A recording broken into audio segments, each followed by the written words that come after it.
E aí pessoal, tudo bem?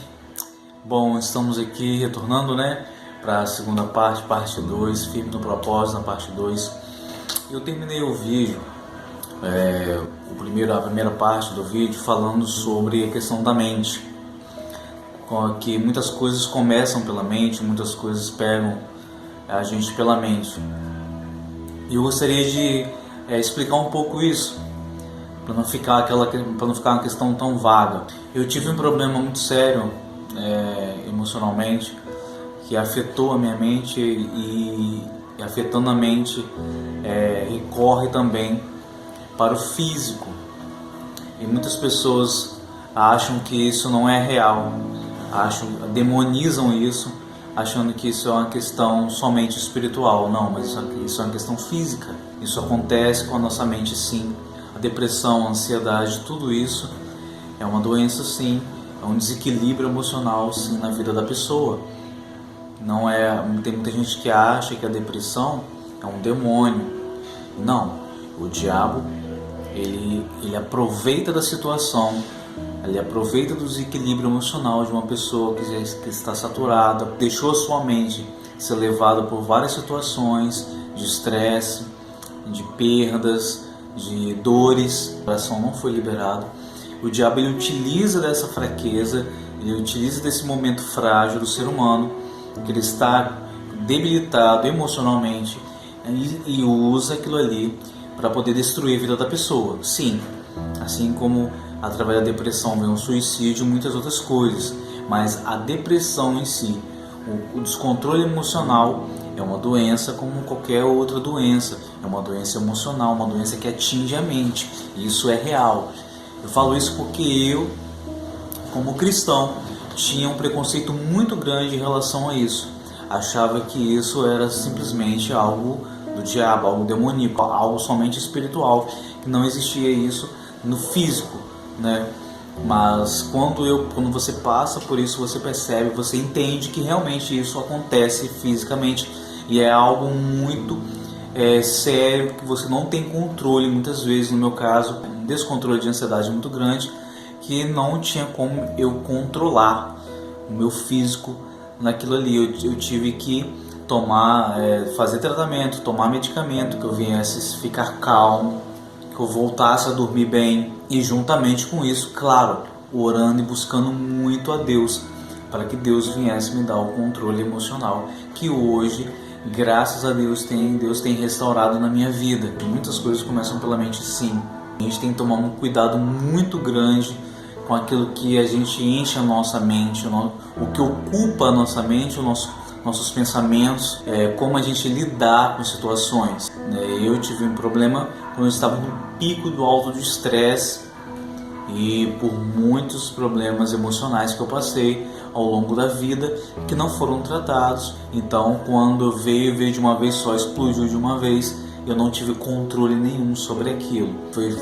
Foi uma bola de neve, assim como outras coisas também que aconteceram, alguns erros que eu tomei. E sim, Deus permitiu que tudo isso acontecesse para que eu viesse parar, pensar, analisar e mudar as atitudes que eu estava tendo naquele momento.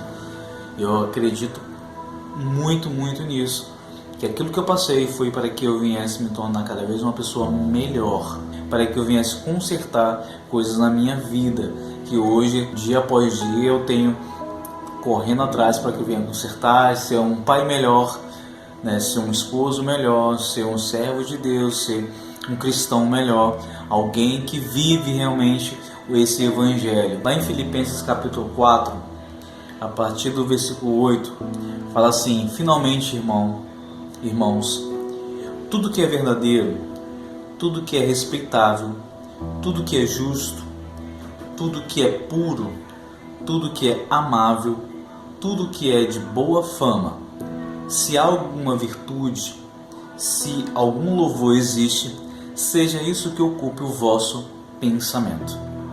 Olha quantas coisas a gente tem que ocupar a nossa mente, e somente coisas boas, coisas que agradáveis, principalmente agradáveis a Deus. E a gente vive hoje numa correria, numa situação de tecnologia, de mudanças tão grandes na nossa sociedade, que muitas coisas ocupam a nossa mente que não são agradáveis a Deus. Você vai ver que a gente vai estar inserido em várias situações do nosso cotidiano que venha desviar a nossa mente de coisas boas, né? Aqui fala tudo que é puro, que é santo, tudo aquilo que vem desviar nossa mente disso é o que mais tem hoje na mídia, na rede social, em qualquer lugar que a gente, num filme, a gente vê muitas coisas sendo inseridas hoje em séries, em filmes que antigamente não tinham.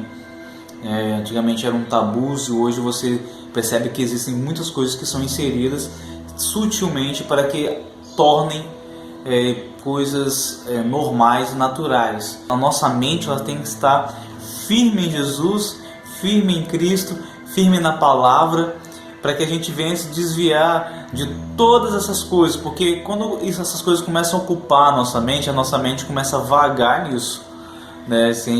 O homem, principalmente, hoje nem tanto, né? Eu acho que tanto o homem quanto a mulher, se a mente estiver focada em sexualidade, em nudismo, a gente vai partir para um princípio da pornografia e se afundar, né, na pornografia e ficar preso na masturbação, no relacionamento sexual antes do casamento, né? Então isso cada vez vai sendo normalizado na vida do ser humano, porque é o que está sendo transmitido através de uma mídia e invade a sua mente.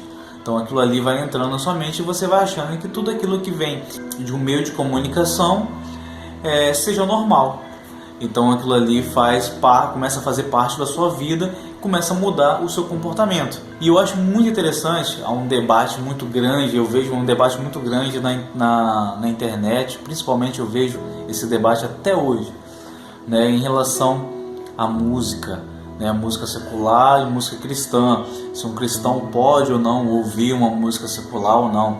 É uma polêmica grande, né? Já ouvi muita gente falar sobre isso. Já ouvi pessoas estudiosas, teólogos, ministros de louvores, já vi muita gente falar sobre isso. E uma coisa que eu peguei para mim e eu entendo que é a melhor forma de viver é evitar o máximo. Assim, na minha vida, zero. Na minha vida é zero música que não seja um louvor, que não seja música cristã, que não seja uma música que venha agradar e louvar o nome de Deus. Isso eu peguei para mim, porque é muito fácil. Eu vejo muitas pessoas que ensinam que você tem que ter um filtro, né?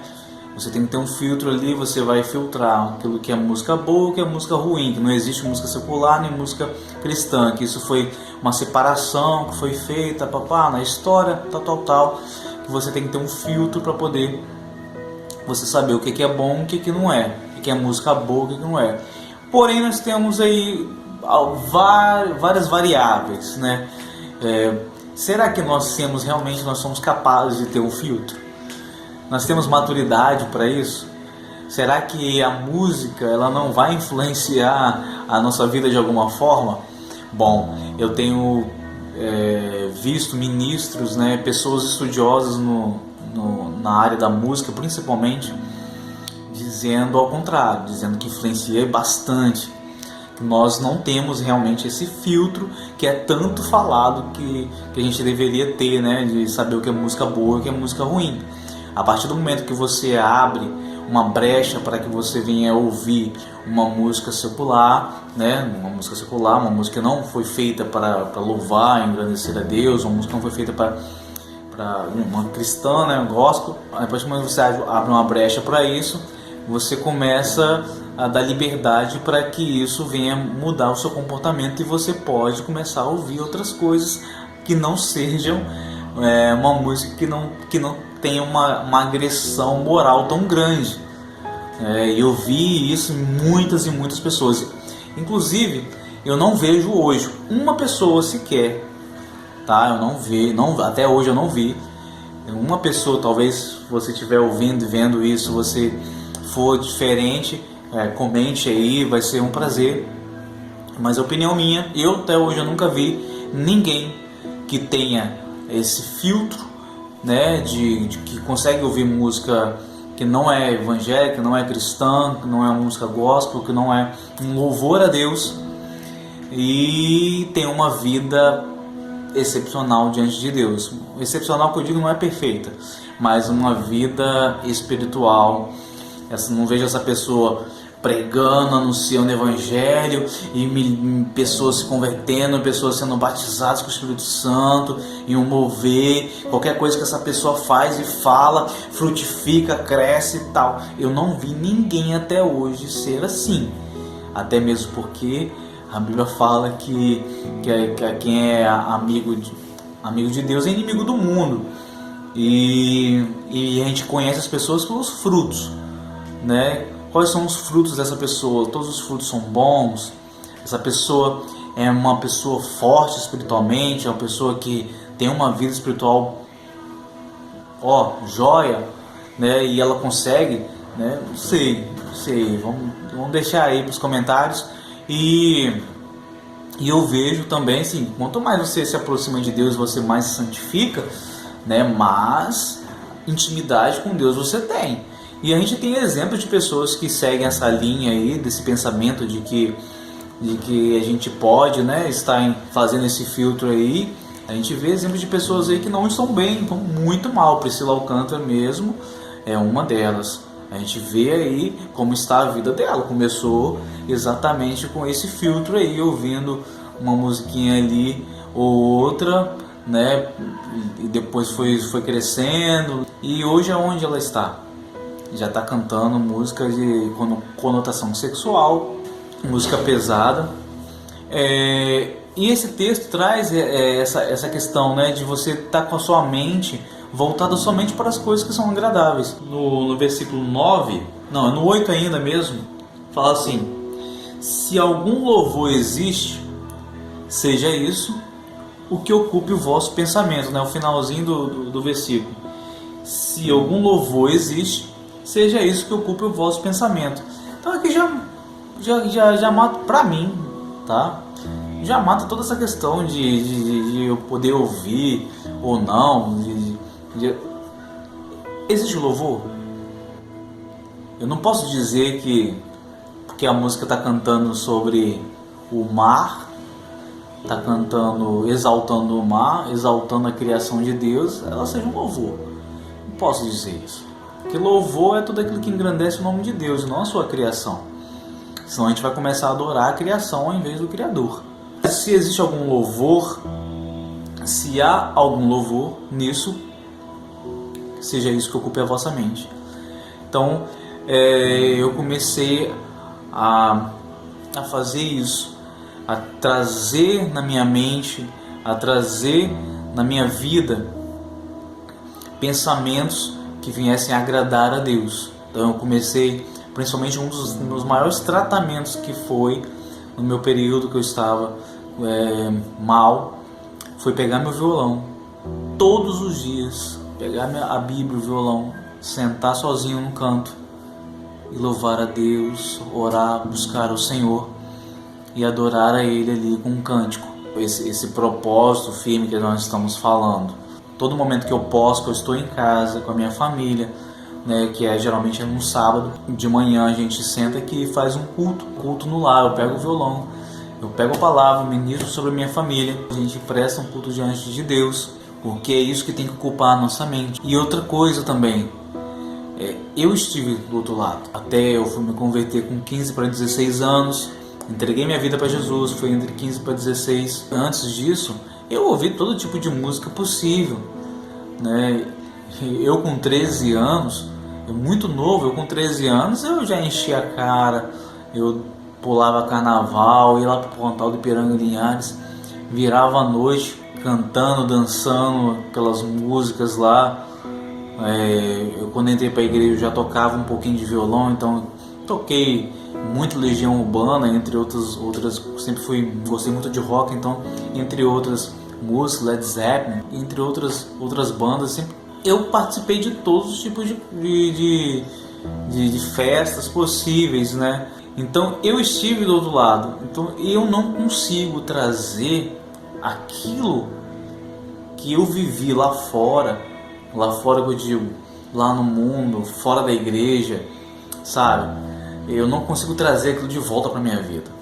Eu não consigo, aquilo não faz parte de mim, porque quando eu me entreguei a minha vida para Jesus, eu abandonei aquilo, tudo aquilo que era mundano, tudo aquilo que para mim era sujo, eu abandonei. E você pode pensar, não, mas aí você está falando de músicas que agrediam a moral. Não, nem quer ver? Existe uma música do Legião Urbana que é de Coríntios capítulo 13.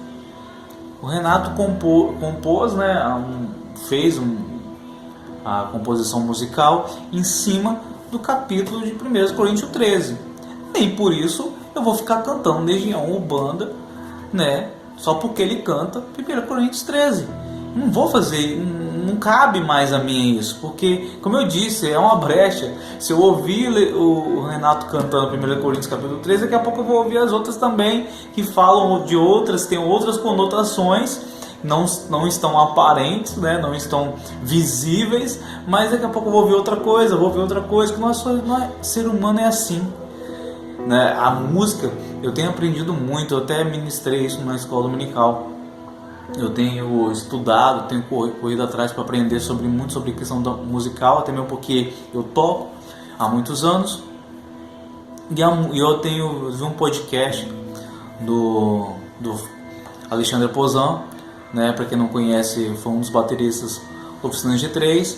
Tem um grande, extremo conhecimento em música, principalmente na bateria, um dos maiores bateristas cristãos, né, do Brasil, e ele fala sobre célula musical. Ele estava falando sobre isso, que ele tem estudado, ele foi na África ver muitas coisas, em alguns povos, a origem musical de cada coisa, e ele deu exemplo, né, da célula musical e da frequência musical, que é muito importante. É aí que eu falo que a música está dentro de um contexto da arte, mas ela não é só uma arte, é diferente.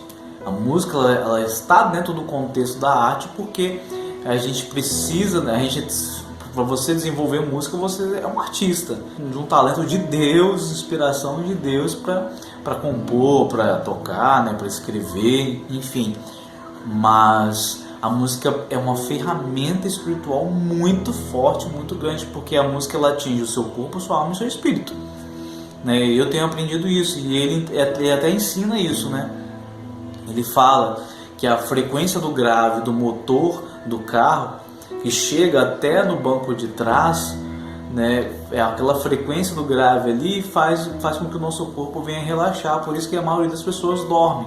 Se a pessoa não estiver muito ansiosa, muito agitada, a pessoa vai acabar dormindo, por causa da frequência do grave que chega até ali. Então eu acredito que a música foi algo que Deus criou muito especial e muito espiritual. Ela não é uma simples arte, não. É um instrumento muito grande, muito forte, assim, de Deus, algo muito espiritual. Tanto que Deus utiliza da música, quando no exército, né, ali com o rei Josafá, a música é colocada na frente dos soldados, né, na batalha, na guerra.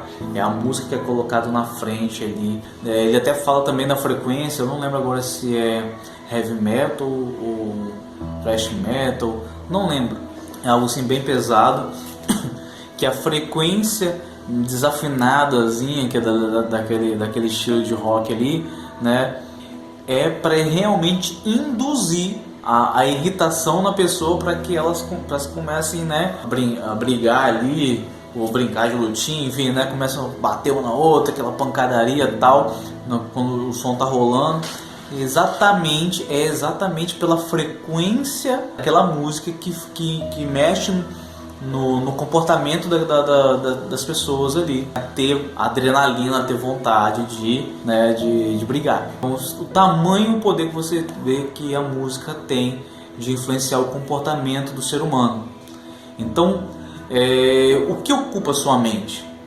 O que ocupa seu coração e a sua mente? São coisas boas, coisas agradáveis, coisas de boa fama, tem louvor, é honesto, é puro, é verdadeiro, não tem falsidade, não tem mentira nisso? Comece a analisar a sua vida, comece a pensar, comece a colocar a sua mente para funcionar e ver O que está entrando na sua mente? O que você pega e absorve no seu dia a dia?